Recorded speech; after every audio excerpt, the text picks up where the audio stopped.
The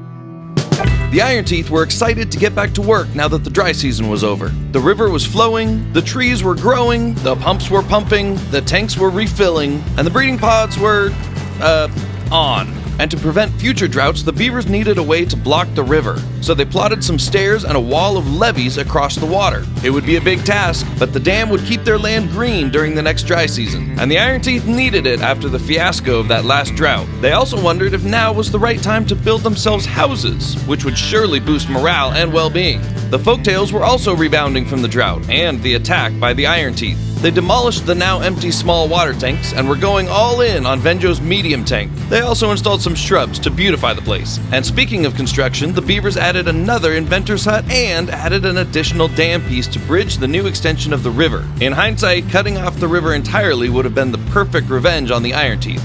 But nobody thought of that. Instead, Venjo had a plan to expand the wetlands by building a second dam. And everyone was very glad they had elected Venjo as their leader, least of all because he promised they would retaliate against the Iron Teeth. The Beavers were anxious to get back at their neighbors downriver. There had been a gap in leadership in the Iron Teeth family since Quiggamid died, and since no one contested when Ridgemayar claimed the mantle, he became the new leader of the colony. The Beavers expanded by planting cassava beans and oak trees, while they continued work on the dam. The Beavers noticed that once they got across the river, they would have a fresh supply of berries and trees as well. The Iron Teeth didn't know Vengean's design for the dam. Their version was simply to build a solid wall of wood, but it would still work, and already each piece they completed notably affected the flow of the water. So it wasn't as elegant as Vengean's dam, but Ridgemayar's dam would still keep them green during the drought. And with their crops growing and more trees planted, the Iron Teeth were doing better than ever. Back at the Folktails colony, construction was underway on Venjo's new dam. By building a second dam, the Beavers would create a sort of pool section in the river,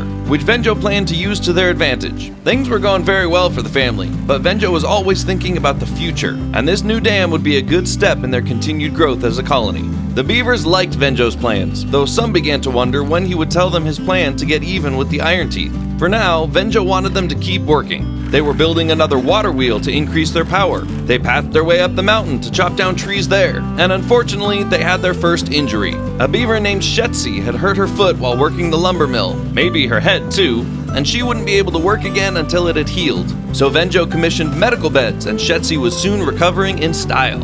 Oh, and the Beavers built a second medium water tank, just in case the Iron Teeth tried that move again. Speaking of the Iron Teeth, what were the Folktails gonna do to settle the score between them? Ridgemayar's dam was still not finished, but only because the Iron Teeth were waiting on their tree farm to grow. Not ideal, but Ridgemayar wasn't too concerned. Otherwise, the colony was doing rather well, and sometimes in life you just gotta hurry up and wait. The Beavers were making the most of what they could, and there was no drought in the forecast, so as long as the trees started sprouting soon, they would be alright. And as it happened, by the next morning they had fresh trees to chop down. With logs on the pile, the Beavers continued work on the dam, and as it neared completion, an unexpected thing started happening. The solid wall dam was stopping the water alright, to the point that it was starting to overflow, flooding the ground on the opposite bank. It didn't really matter because the Beavers hadn't built anything on that side yet, though it was drowning the natural resources the Beavers had hoped to harvest. The rising water had also greenified more of the Iron Teeth land, which would open up a lot more possibilities for farming. So that seemed like a worthwhile trade-off. The Folktails weren't experiencing any flooding because they had followed Vengean's design. But Venjo's next idea did involve flooded crops. Kind of. He had the Beavers build stairs into the water and plotted a new aquatic farmhouse. This farmhouse would allow them to plant special crops in the water. They just needed to wait for logs to make it happen. And then one morning, the oak trees started sprouting up. These slow-growing trees took forever to mature, but produced a ton of logs, which meant the aquatic farmhouse was done in no time and the Beavers could get to work in the riverbed, planting cattails and spatterdock. Venjo's pool area would make the perfect aquatic farm, setting up the colony for long-term growth. Unless the Iron Teeth came back and tried to ruin it for them. What were those pesky Beavers up to anyway? Truthfully, the Iron Teeth weren't thinking about the Folktails at all. They were focused on finishing the dam so their newly flooded river wouldn't totally dry up when the next dry season hit. Whoa! Yep, that's some flooding. Wow! and since they had the logs now, Ridgemeyer decided it was time to build themselves a house. The Iron Teeth believed in communal living, so rather than make a collection of small houses like the Folktails do, these beavers are inclined to make one large house. It's a barracks, really, designed to house a large number of their family, although even then they needed a second barracks because the family had already grown so much. But the beavers who did sleep in the barracks woke up refreshed and ready for a new day, which is good because a drought was coming. The dam would keep the land from drying out though, and that would make all the difference. The Iron Teeth prepared the best they could. They added more water storage, they restocked their food warehouses, they welcomed a couple new beavers, and they finished their second barracks. But nothing would have prepared them for what happened next. The Folktails were also expanding their housing, adding additional floors and catwalks, even a rooftop terrace for entertainment. The baby beavers really enjoyed using it while the adults worked. The medical beds were allowing injured beavers to recover, and overall things were going really well for the Folktails. So well that the beavers were itching for some action, to retaliate against the Iron Teeth. It was pretty hush-hush, but Venjo had started sharing his attack plan with a few trusted beavers.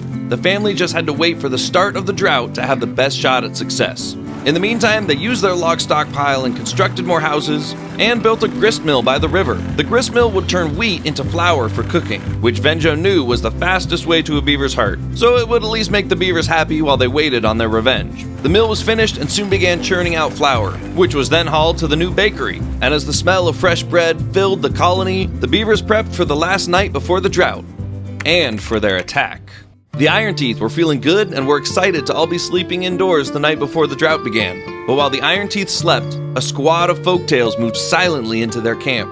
In the morning, the Iron Teeth saw what had happened. The Folktails had completely destroyed their berry storage, leaving only a pile of rubble. This was a bigger blow to the Iron Teeth than the Folktail even realized, because with no other berries available, the breeding pods would shut down and the colony's growth would be stunted. This could be a big problem for the Iron Teeth. Thankfully, Ridgemeyar's dam worked great, and now that the river wasn't overflowing, a huge harvest of berries waited for them on the other side of the river, now easily accessible. So they set up some new gathering flags and got to work. The water was holding steady, most of the land was staying green, the berries were coming in and stacking up at record pace, the breeding pods were still going, and Ridgemeyar had led the family in a speedy recovery. All that was left was to get revenge on the Folktails for their retaliatory raid. So that night they went for a hike, hoping to figure it out on the way. After the Folktails had gone to bed, the Iron Teeth made their move. And in the morning, the Folktails discovered that the Iron Teeth had fully disassembled their power shaft connection, which didn't really matter because it was the dry season and the river wasn't turning the wheels much anyways, but it was still an attack and showed the Folktails that the Iron Teeth were willing to fight back.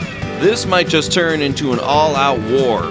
But for now, they reconnected the power, started harvesting cattails, used some of their stockpile of wood to build a catwalk system downtown, and expanded their storage capacity, since they were growing so many different crops and needed places to store them. And just like that, the beavers had survived another dry season. And those Iron Teeth had better look out, because these Folktails were riled up and ready for action. But the Iron Teeth couldn't be bothered. They were happy with their successful dry season and their successful counter raid. And then the waters returned.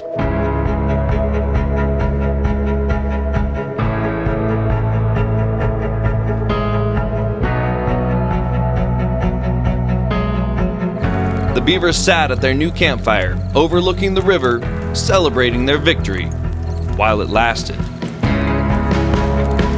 Hey everyone, Lieutenant Dan here. Thanks for watching this video, I hope you enjoyed it, and if you'd like to see this adventure continue, let me know in the comments. There's lots of fun stuff happening here at Lieutenant Dan Productions. I hope you stick around and enjoy it. Thanks again, and you guys have a fantastic day.